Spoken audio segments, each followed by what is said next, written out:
Apocalypse chapitre 20, on aimerait bien y être. On aimerait bien être à ce moment où le Seigneur revient sur son cheval blanc. On revient avec lui et que ces choses puissent se dérouler. Pourquoi? Parce que ça glorifie Dieu. On a chanté ce matin, Hosanna. C'est à ce moment qu'on chantera Hosanna. Tu es le bienvenu parmi nous. Et c'est à ce moment-là que le peuple d'Israël va chanter Hosanna. On sait qu'on ne prie pas seulement que le règne du Seigneur soit fait maintenant dans ma vie, mais on veut que son règne vienne. C'est la prière que le Seigneur nous a appris à faire. Prions maintenant. Seigneur, merci, parce que nous savons que ton règne vient. Nous savons que tu règnes dans les cœurs de tous ceux et celles, Seigneur, qui se tournent vers toi. Tu es puissant, Seigneur. Mais nous marchons par la foi. Et nous voulons continuer à marcher par la foi.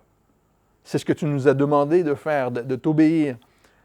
Obéir à ta parole par la foi.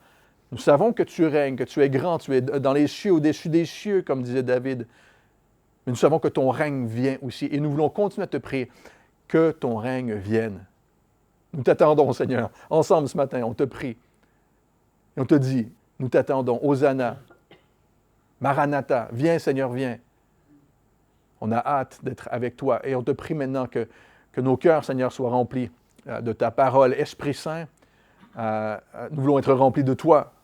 Et que toi, tu puisses nous convaincre à marcher dans l'obéissance, mais aussi à se réjouir du fait que Jésus revient bientôt. Merci, Seigneur, pour ta parole, pour ton esprit. Au nom de Jésus. Amen. Apocalypse chapitre 20, verset 1. « Puis je vis descendre du ciel un ange qui avait la clé de l'abîme et une grande chaîne dans sa main. Il saisit le dragon, le serpent ancien, qui est le diable et Satan, et le lia pour 1000 ans. Il le jeta dans l'abîme, ferma et scella l'entrée au-dessus de lui, afin qu'il ne séduise plus les nations, jusqu'à ce que les 1000 ans soient accomplis. Après cela, il faut qu'il soit délié pour un peu de temps. Et je vis des trônes, et à ceux qui s'y assirent fut donné le pouvoir de juger. Et je vis les âmes de ceux qui avaient été décapités à cause du témoignage de Jésus et à cause de la parole de Dieu, et de ceux qui n'avaient pas adoré la bête ni son image, et n'avaient pas reçu la marque sur leur front ou sur leurs mains. Ils revinrent à la vie, et ils régnèrent avec Christ pendant 1000 ans. Verset 5. Les autres morts ne revinrent point à la vie jusqu'à ce que les 1000 ans soient accomplis. C'est la première résurrection. Heureux et saints ceux qui ont part à la première résurrection. La seconde mort n'a point de pouvoir sur eux, mais ils seront sacrificateurs de Dieu et de Christ, et ils régneront avec lui pendant 1000 ans. Vous avez le droit de dire Amen? Vous étiez scotché sur le texte, hein? Scotché sur les promesses de Dieu. Amen, merci Seigneur. Et vous savez, le Seigneur n'a pas abandonné le monde. Saviez-vous ça? Le Seigneur n'a pas abandonné le monde. Il ne vous a pas abandonné. Malgré les épreuves, malgré les ténèbres qui nous environnent, la noirceur, n'est-ce pas, qui nous oppresse, Jésus a dit dans Jean chapitre 16, « Je vous ai dit ces choses afin que vous ayez la paix en moi. » Il dit ça à ses disciples. Il nous dit à nous aussi aujourd'hui, « Afin que vous ayez la paix en moi. » Je vous révèle ces choses-là. Et il dit, « Vous aurez des tribulations dans le monde, mais prenez courage. J'ai vaincu le monde. » C'est extraordinaire, n'est-ce pas? Le Seigneur a vaincu le monde. Nous le suivons, lui. Et il nous donne sa paix. Et c'est ma prière pour chacun d'entre nous aujourd'hui, c'est que l'on puisse avoir cette paix, qu'on puisse la désirer, aller la chercher au trône de la grâce de Dieu. Seigneur, donne-moi ta paix, j'ai besoin de ta paix aujourd'hui. C'est possible, n'est-ce pas, qu'on ait besoin de la paix de Dieu? Moi, j'en ai besoin. Dans Matthieu chapitre 24, Jésus a dit aussi, « Celui qui persévérera jusqu'à la fin sera sauvé. » Vous savez, lorsqu'on a lu Daniel, comme l'Apocalypse, nous devons... L'encouragement pour nous aujourd'hui, c'est de tenir ferme dans Babylone, dans le monde. C'est ce que Daniel avait été appelé à faire, à tenir ferme dans Babylone. Pour nous, la même chose, à tenir ferme dans le monde qui est Babylone. Et c'est ce à quoi nous voulons nous rattacher aujourd'hui, nous accrocher à cette promesse de la victoire du Seigneur, mais de son retour. Il vient. Ce n'est pas que une victoire.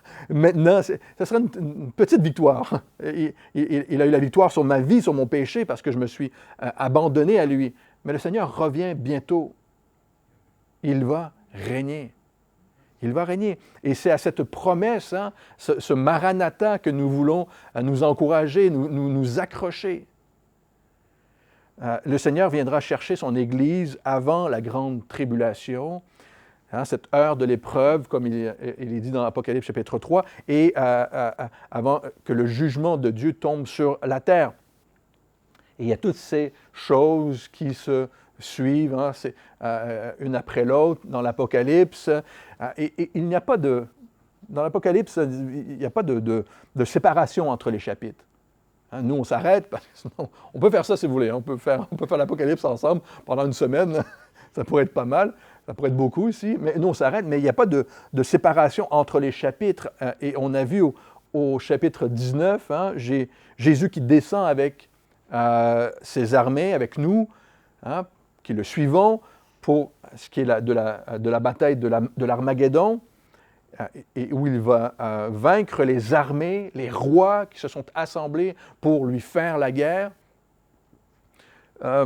et les nations qui se soulèvent contre lui. Et il prend à ce moment, on a vu dans notre dernière étude, il prend l'Antéchrist et le faux prophète et il va les jeter directement dans la géhenne. Ils ont un traitement VIP, les deux, là. C'est directement, c'est case, et même pas case de grand jugement, là, c'est case directement en enfer. C'est ce qu'il va faire avec Satan après le millénium, et c'est ce que le Seigneur nous révèle ici.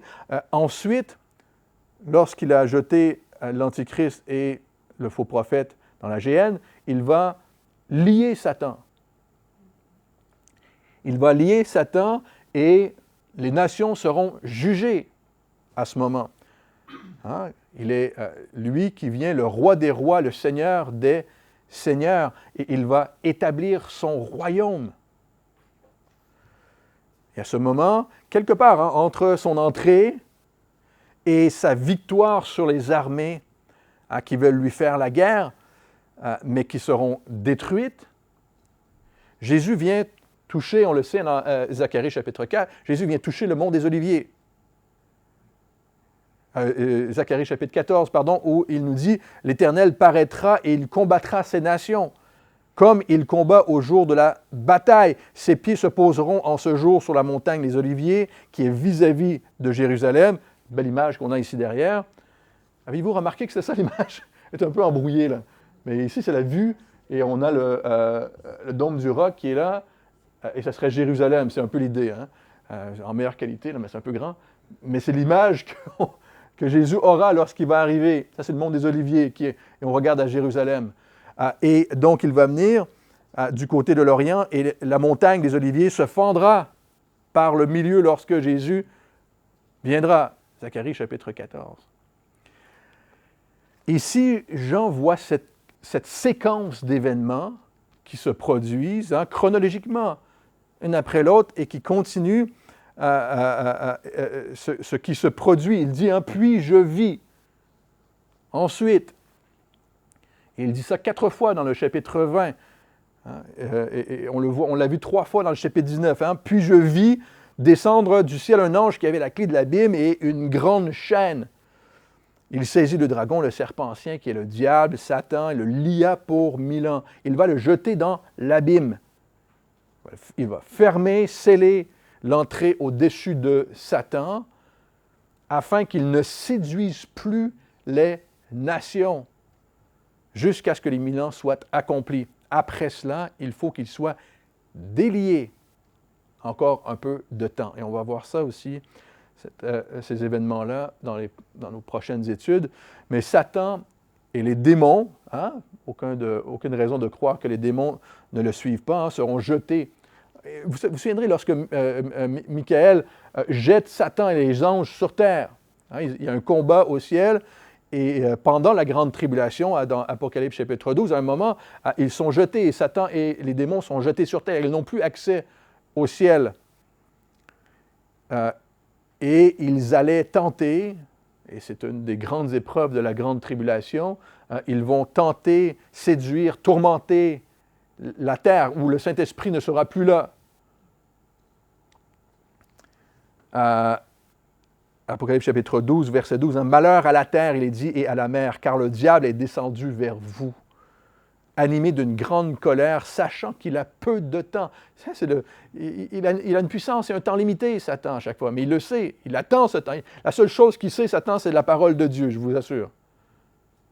Le diable et les anges connaissent les Écritures, ils savent ce qui va se produire. Ils ne veulent pas croire, mais c'est ce qui se produit. Donc, ici, Satan, au retour de Jésus, est lié pendant 1000 ans. Tout au long du règne terrestre de Jésus, il est lié. Avec les anges déchus, on n'a aucun doute, on n'a pas de raison d'en douter, et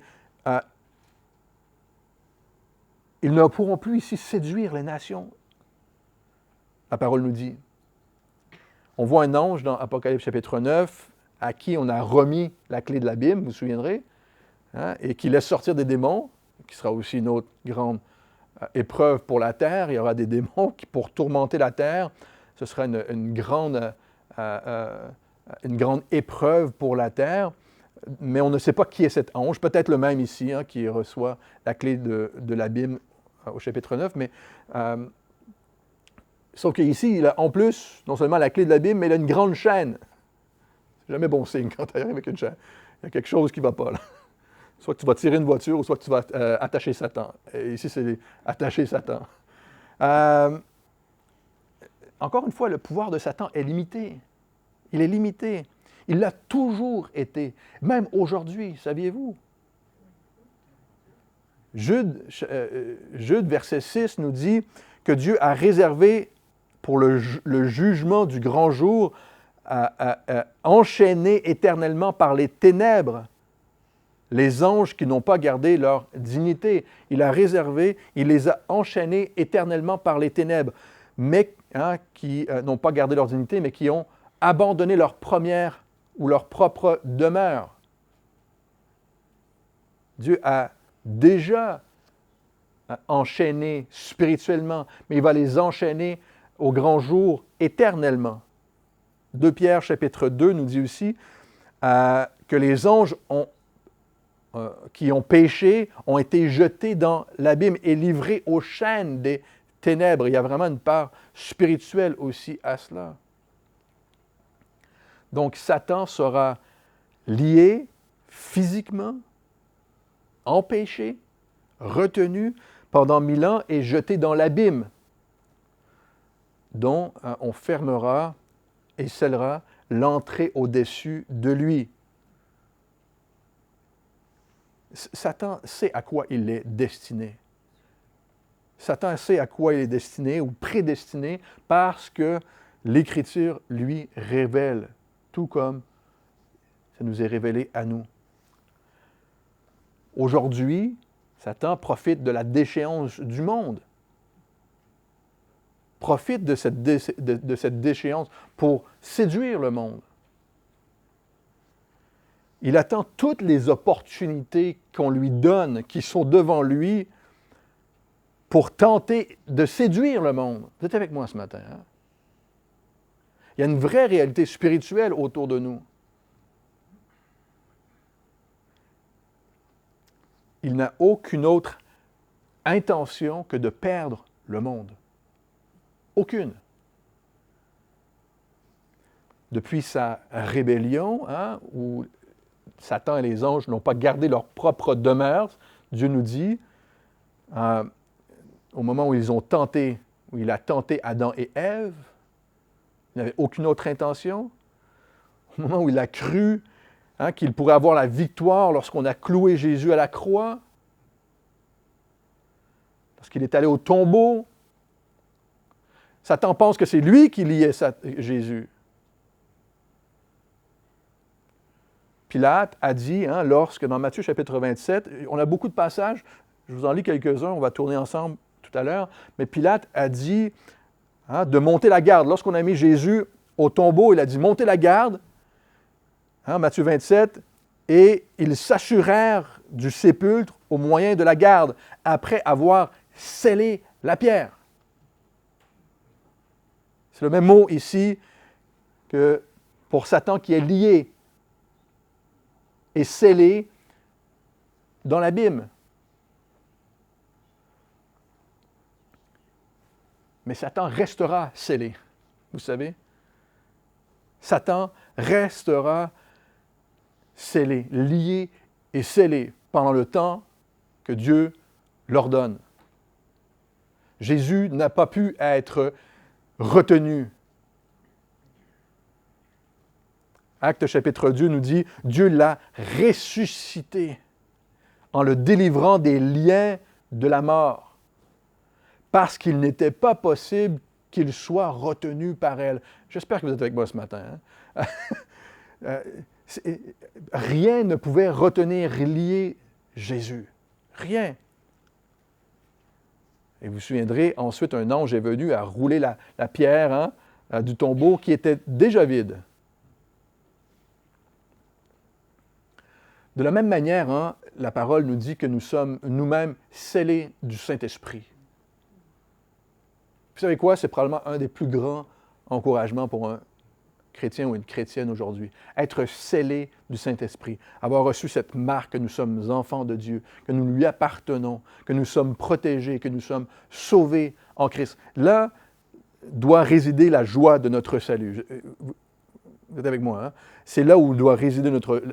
C'est la seule chose que Satan peut nous voler, la joie de notre salut, notre premier amour. Pourquoi? C'est lorsqu'on est trop focusé sur les choses du monde, ce qui nous arrive, la neige la semaine dernière, c'était compliqué. Et on perd, et ça nous arrive, on est faible, on est petit, la maladie, la difficulté. Mais lorsqu'on se souvient de la joie de notre salut, de cette réalité que nous sommes scellés par le Saint-Esprit, nous sommes sauvés en Christ, la joie revient. Tournez avec moi dans Éphésiens chapitre 1. La joie de notre salut. Savoir que Jésus n'a pas été retenu par la mort et savoir que Satan sera lié et retenu dans l'abîme, ce sont des vérités différentes, mais tout aussi certaines que Dieu est à l'œuvre. Mais la plus grande joie que nous avons, c'est de savoir que Jésus est ressuscité. Il a vaincu la mort. Éphésiens chapitre 1, verset 13 nous dit « En lui, vous aussi, après avoir entendu la parole de la vérité, l'évangile de votre salut, en lui vous avez cru et vous avez été scellés du Saint-Esprit qui avait été promis, lequel est un gage de notre héritage pour la rédemption de ceux que Dieu s'est acquis pour célébrer sa gloire. » Nous avons été scellés en Christ. Pendant la grande tribulation, on a vu, il y aura les 144 000 hommes juifs qui témoigneront de Jésus et qui recevront ce sceau de la part de Dieu, qui seront protégés et rien ne pourra les atteindre. Ce que Dieu scelle est le même mot ici qui veut dire rien ne peut le changer. Rien ne peut changer cela. Lorsque Satan sera précipité sur terre avec les démons pendant la tribulation, parce que l'ange Michael va le jeter, il sait qu'il n'aura que peu de temps. Mais après la tribulation, il sera lié afin qu'il ne séduise plus les nations jusqu'à ce que les 1000 ans soient accomplis. Et il sait qu'à la fin des 1000 ans, il sera relâché une dernière fois pour peu de temps, pour tenter et séduire les nations à nouveau. Mais à ce moment, il sera jeté en enfer pour l'éternité. Et on verra ça dans nos prochaines études. Mais c'est important de comprendre cette séquence d'événements que le Seigneur met en place. Et c'est aussi important de savoir aujourd'hui que Satan ne peut pas vous arracher des mains de Dieu. Sachez ceci. Rien ne peut nous arracher des mains de Dieu. Et rien ne pourra le sortir de la Bible non plus.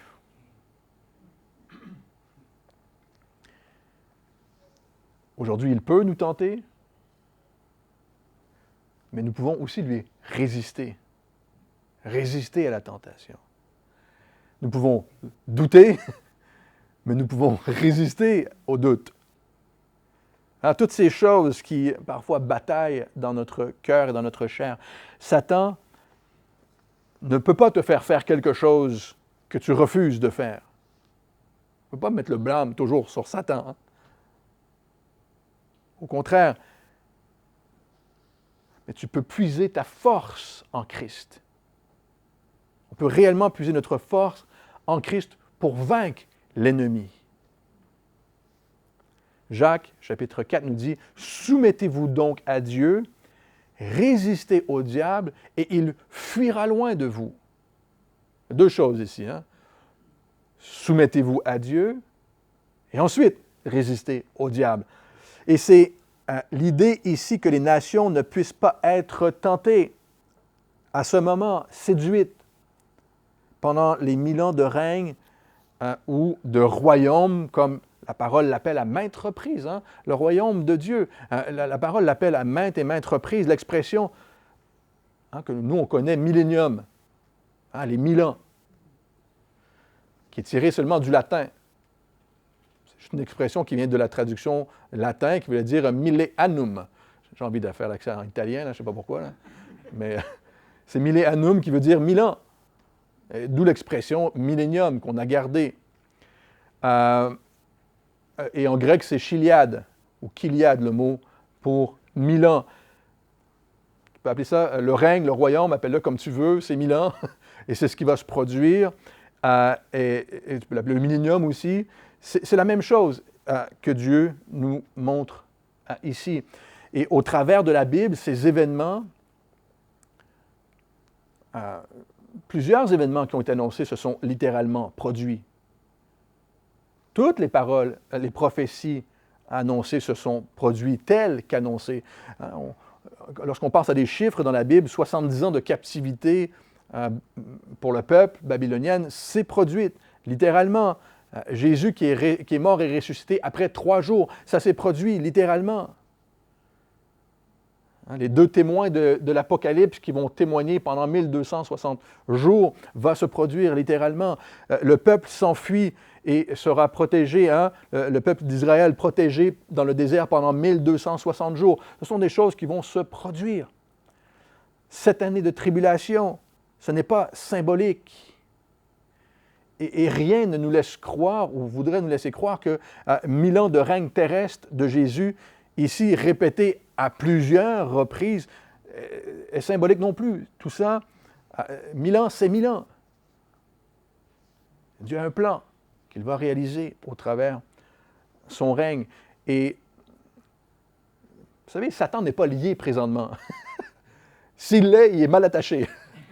On n'a pas fait un bon travail. Là. L'ange, il a fait 2-3 tours, il est parti boire un café. Mais Satan n'est pas lié présentement.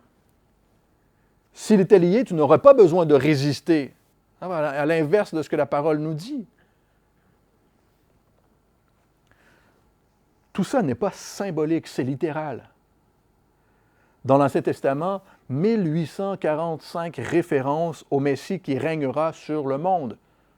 C'est pas peu de choses. Hein. Près de 2000 références au Messie qui va régner sur le monde depuis Jérusalem. Dans le Nouveau Testament, 318 références au retour de Jésus,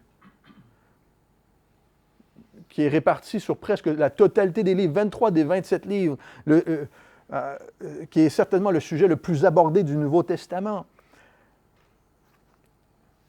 Comment Jésus nous a appris à prier? On l'a chanté ce matin. Matthieu chapitre 6. Que ton règne vienne. Que ton règne vienne. Que ton nom soit sanctifié. Que ton règne vienne. Que ta volonté soit faite sur la terre comme au ciel. Vous savez, c'est la différence entre le christianisme et l'islam, par exemple, et d'autres religions. Hein? Nous, on prie que le règne de Dieu vienne, et c'est Dieu qui va accomplir sa volonté. Alors que les religions du monde veulent que ce soit maintenant, que ce soit nous qui accomplissons la volonté de Dieu. Non, non, c'est Dieu qui va accomplir sa volonté, et ce n'est pas fait maintenant. C'est lui qui viendra. Et nous espérons dans le règne terrestre de Jésus, qui sera les prémices du royaume éternel, qui va continuer éternellement, mais qui commencera par son règne terrestre.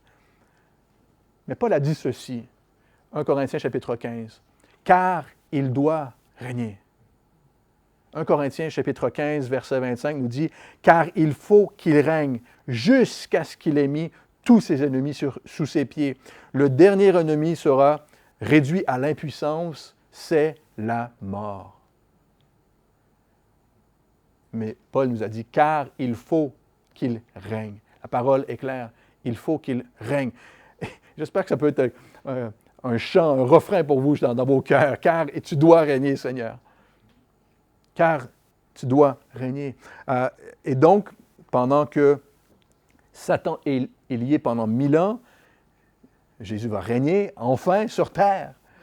Et au verset 4, on avance, et je vis des trônes, et à ceux qui s'y assirent fut donné le pouvoir de juger. Et je vis les âmes de ceux qui avaient été décapités à cause du témoignage de Jésus et à cause de la parole de Dieu, et de ceux qui n'avaient pas adoré la bête ni son image, et qui n'avaient pas reçu la marque sur le front ou sur la main. Ils revinrent à la vie, ils devaient être morts, ils n'étaient pas en vie, et ils régnèrent avec Christ pendant 1000 ans. Une fois de plus, ici, Jean dit « et je vis ». Je vis ceci se produire, ça s'est produit ensuite. Et donc des trônes, combien est-ce qu'il y en a? On ne sait pas. Qui est assis sur les trônes, ce n'est pas spécifié ici. Et on le découvrira à ce moment, ce qui me va tout à fait. Sans doute les apôtres. Jésus a dit à Pierre, dans Matthieu chapitre 19, Jésus leur répondit en parlant aux disciples et à Pierre, « Je vous le dis en vérité, quand le Fils de l'homme au renouvellement de toutes choses, sera assis sur le trône de sa gloire. Vous m'avez suivi, vous serez de même assis sur 12 trônes. » Il parle aux apôtres. « Et vous jugerez les 12 tribus d'Israël. » Donc, les 12 apôtres seront certainement là à ce moment. Tournez avec moi dans 1 Corinthiens chapitre 6.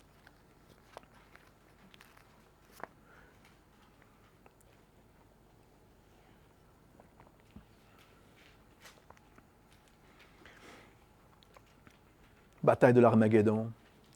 Les cieux s'ouvrent. Jésus revient sur son cheval blanc. Nous le suivons. Les armées sont détruites. Satan est lié. Et à ce moment, les nations sont jugées. 1 Corinthiens chapitre 6. « Ne savez-vous pas que les saints jugeront le monde? Et si c'est par vous que le monde est jugé, êtes-vous indigne de rendre les moindres jugements? Ne savez-vous pas que nous jugerons les anges? Et nous ne jugerions pas, à plus forte raison, les choses de cette vie. » Paul nous dit que nous jugerons, et non seulement ça, on va voir ici dans un instant, nous régnerons aussi avec Christ. Premièrement, à son retour, n'est-ce pas? Lorsque Satan est enchaîné, ces nations sont jugées, et on le voit dans Matthieu chapitre 25, on voit le jugement des nations, où Jésus séparera les brebis des boucs, comme on sépare le blé de l'ivraie. Au travers de la grande tribulation, on a vu que beaucoup vont se tourner, une grande multitude vont se tourner vers Christ. Des hommes et des femmes en sortiront. Tous ceux qui se retrouvent avec l'Antichrist dans la vallée de l'Armageddon pour combattre le Seigneur seront tués. Cette guerre va terminer dans la destruction de ces armées, de ces rois qui s'élèvent contre Dieu, mais le reste des nations qui auront survécu seront jugées par Jésus à ce moment. Combien reste-t-il d'habitants sur la terre? On ne sait pas. Probablement pas beaucoup. quelques milliards peut-être, hein, ce qui est beaucoup moins qu'aujourd'hui, disons-le comme ça, mais combien d'entre eux se sont tournés vers Jésus et qui ont refusé, ici la parole est claire, qui ont refusé la marque de la bête. Seul Jésus pourra le juger à ce moment-là. Et il y aura évidemment les Juifs qui se sont tournés vers Jésus, hein, qui seront jugés par les apôtres. Tout le peuple d'Israël qui se sera tourné, qui est allé se cacher au désert, et les 144 000 hommes juifs. Le peuple juif, frères et sœurs, n'a jamais eu tort d'attendre le règne terrestre du Messie. Jamais. Le royaume messianique. Et voilà pourquoi, encore une fois, c'est la raison pour laquelle on fait la guerre à Israël aujourd'hui. N'est-ce pas? C'est spirituel, c'est ce qui se passe. Et voilà aussi comment les chrétiens seront mis à mort pendant la tribulation, parce qu'on va attendre cet espoir du Messie, du retour de Jésus qui va vaincre les nations. Les nations ne veulent pas entendre qu'elles seront vaincues par Jésus. Mais c'est ce que nous attendons aujourd'hui. Et il ne faut pas oublier que le livre de l'Apocalypse, hein, la parole de Dieu, à ce moment, ce message sera le seul guide pour ces gens, comme la parole est notre seul guide aujourd'hui. Mais la parole est la parole. Et même nous dit, hein, la parole nous dit que dans les 1000 ans de règne de Christ, Jésus va enseigner sa parole. C'est lui qui va nous donner l'étude biblique. Ce ne serait plus moi, là. C'est Jésus lui-même qui va enseigner les nations. C'est extraordinaire, n'est-ce pas? Par sa parole. Cette parole que aujourd'hui, on a besoin de la parole de Dieu pour notre propre vie, que les nations ont besoin d'entendre ce que Dieu a à dire non seulement sur ta propre vie, mais sur ce qui va se produire dans les nations. Mais à ce moment de la tribulation aussi, la parole de Dieu reste la parole de Dieu. C'est un message d'encouragement pour nous aujourd'hui. Ce sera aussi un message d'encouragement pour ceux qui passent au travers la grande tribulation. Pour les âmes des martyrs, hein, ils sont mentionnés ici, tous ceux qui vont être mis à mort pendant ce temps, hein, qui n'auront pas reçu la marque de la bête. Mais la réalité est que si vous rejetez Christ maintenant,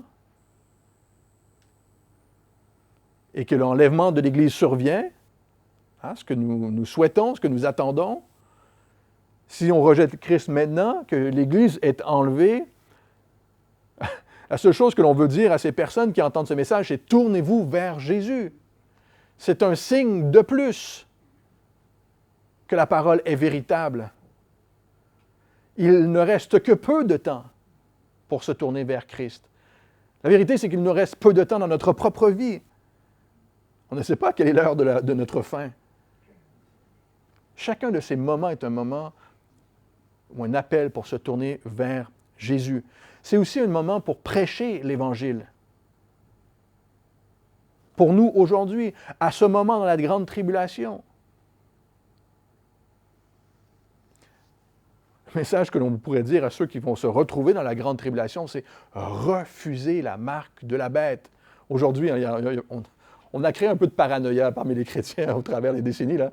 Est-ce que la carte bancaire, est-ce que le COVID, le vaccin, non, on ne sera pas là. Ne vous inquiétez pas, là. Nous, on ne va pas voir. Mais à ce moment-là, fais-toi un peu une paranoïa. C'est quoi? Elle est où la marque de la bête? Quand l'Église sera enlevée, 3 ans et demi après, à peu près, tu vas voir quelque chose qui va débarquer comme ça, qui va être mondial. Refuse. Tourne-toi vers Jésus et refuse cette marque qui est une rébellion contre Dieu, qui est une adoration à Satan. Dans la grande tribulation, tous ceux qui vont se tourner vers Jésus seront certainement mis à mort pour leur foi. Mais voici la grande bénédiction pour tous ceux aujourd'hui qui mettent leur foi en Christ et pour tous ceux qui se tourneront vers lui à ce moment. Vous régnerez avec Jésus. Voilà la promesse que Dieu nous fait. Vous régnerez avec Jésus. Ils régnèrent avec Christ pendant 1000 ans. Nous régnerons avec lui sur terre. Son règne sera parfait. Ésaïe chapitre 2, je vous le lis. Vous savez quoi? Tourne avec moi dans Ésaïe chapitre 2. On avait un message dense ce matin encore, la parole. Comprenez ces événements, ces choses qui vont se produire. Ce que les nations font aujourd'hui, les décisions qui sont prises aujourd'hui vont avoir un impact sur le jugement qui va arriver bientôt. Ésaïe chapitre 2 nous dit, verset 2, « Il arriva dans la suite des temps que la montagne de la maison de l'Éternel sera fondée sur le sommet des montagnes, qu'elle s'élèvera par-dessus les collines et que toutes les nations y afflueront. Des peuples s'y rendront en foule et diront, « Venez et montons à la montagne de l'Éternel, à la maison du Dieu de Jacob, afin qu'il nous enseigne ses voies et que nous marchions dans ses sentiers. » C'est Jésus qui va nous enseigner. « Car de Sion sortira la loi et de Jérusalem la parole de l'Éternel. Il sera juge des nations, l'arbitre d'un grand nombre de peuples. De leurs glaives ils forgeront des oyaux et de leurs lances des serpes. Une nation ne tirera plus l'épée contre une autre et l'on n'apprendra plus la guerre. Maison de Jacob, venez et marchons à la lumière de l'Éternel. » Voici à quoi ça va ressembler le règne de Jésus. Il va nous enseigner sa parole. Il n'y aura plus de guerre, il n'y aura plus de division. Il y aura une vraie paix. La paix ne viendra pas sur terre par les gouvernements, frères et sœurs. C'est un faux discours. Ça ne s'est jamais produit, ça n'arrivera jamais, jusqu'à ce que Jésus revienne. Ne vous laissez pas séduire. Jésus nous enseignera ses voies. Il est notre pasteur. Il est notre berger. Et nous serons avec lui et nous pourrons le louer ensemble. J'espère que vous attendez ce moment. J'espère que vous n'attendez pas seulement d'être sorti du pétrin. Moi, j'en ai marre, j'ai hâte de partir. Non, j'ai hâte d'être avec toi, Seigneur. J'ai surtout hâte que toi, tu règnes, car tu dois régner, Seigneur.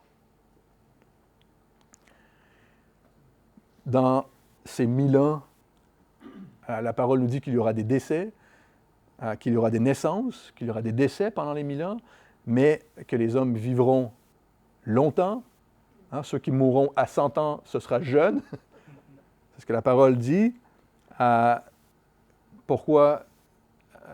Parce que la mort n'a pas été encore réduite au néant. C'est le dernier ennemi que Jésus va mettre sous ses pieds, c'est la mort.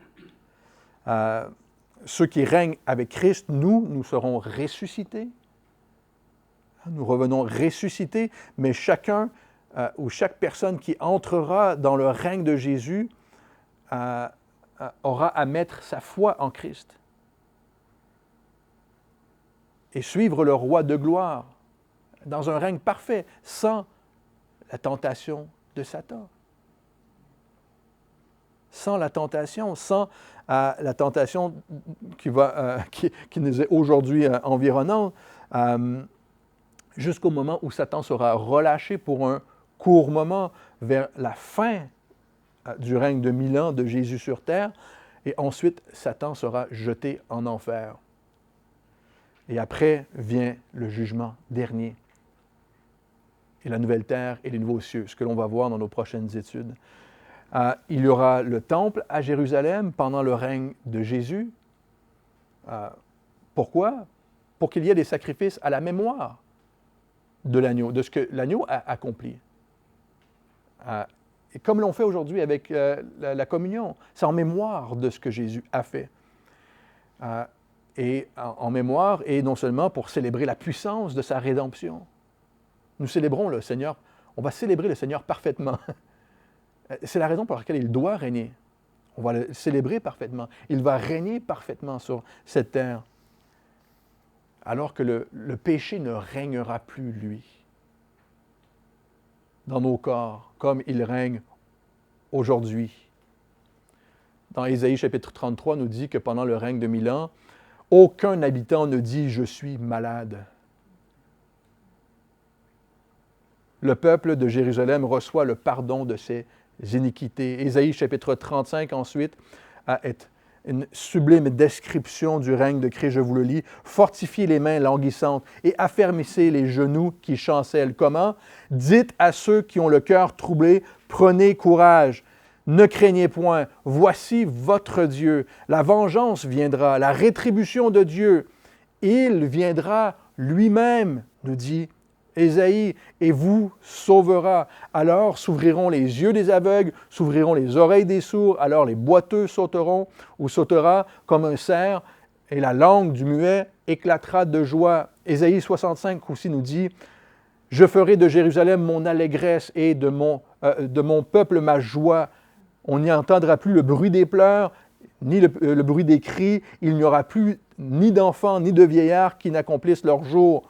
Car celui qui mourra à 100 ans sera jeune. » Ésaïe 65, 24. « Avant qu'ils m'invoquent, je répondrai. Avant qu'ils aient cessé de parler, j'exaucerai. » On va expérimenter la puissance du Seigneur Jésus pleinement. « Le loup et l'agneau paîtront ensemble. Le lion comme le bœuf mangeront de la paille. »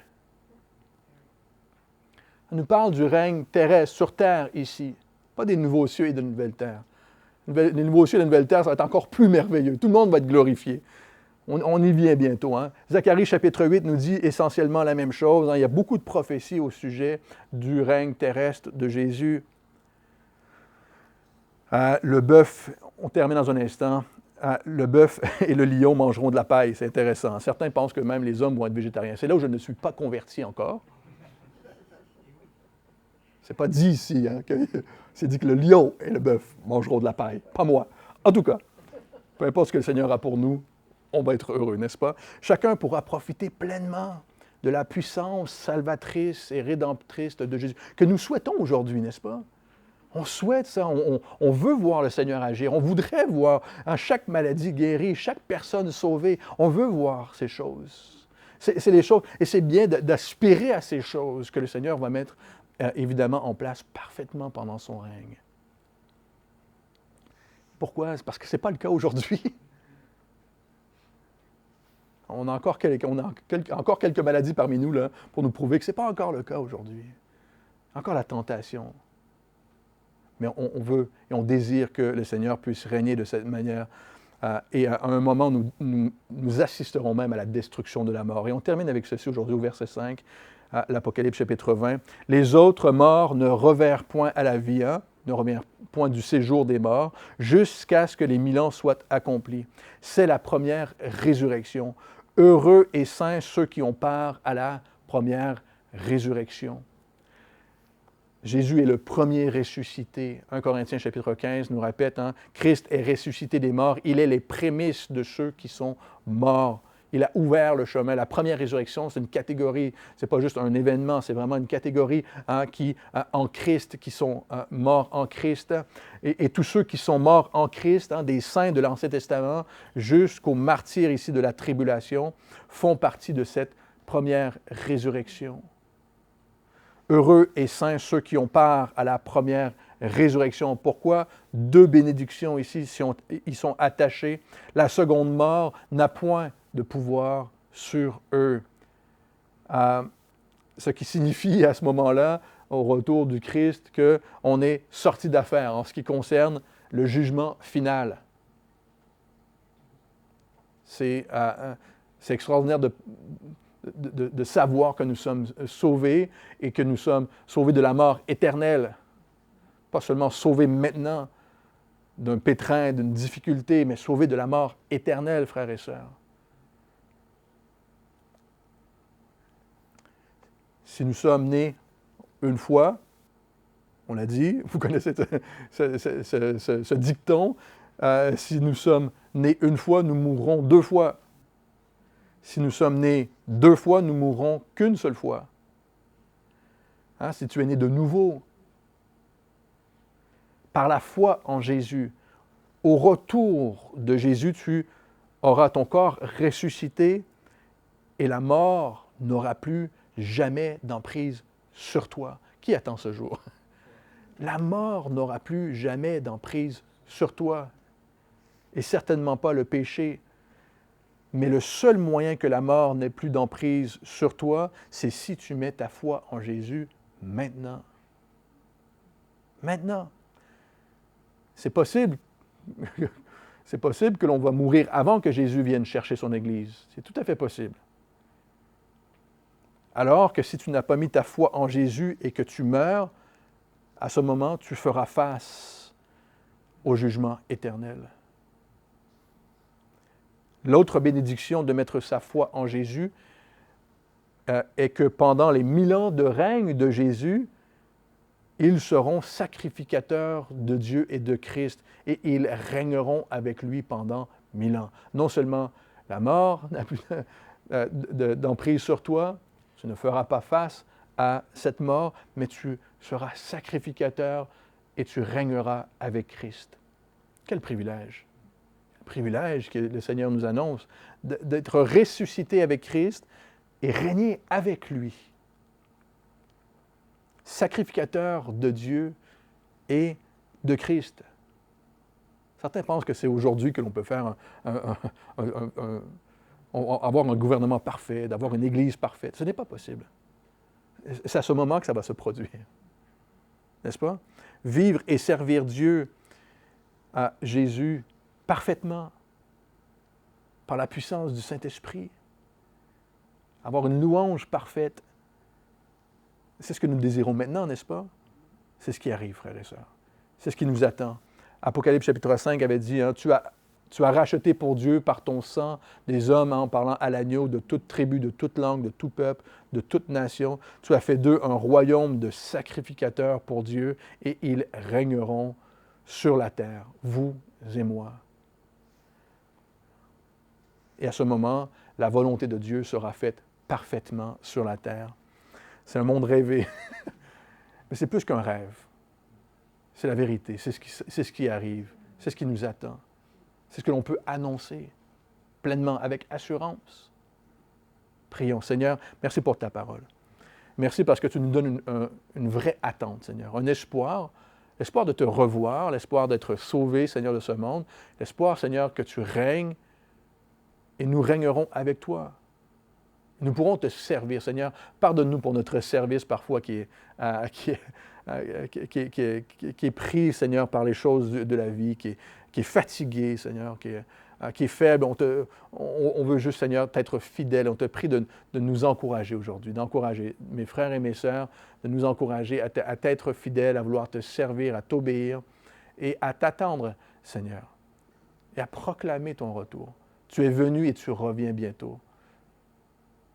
Amen.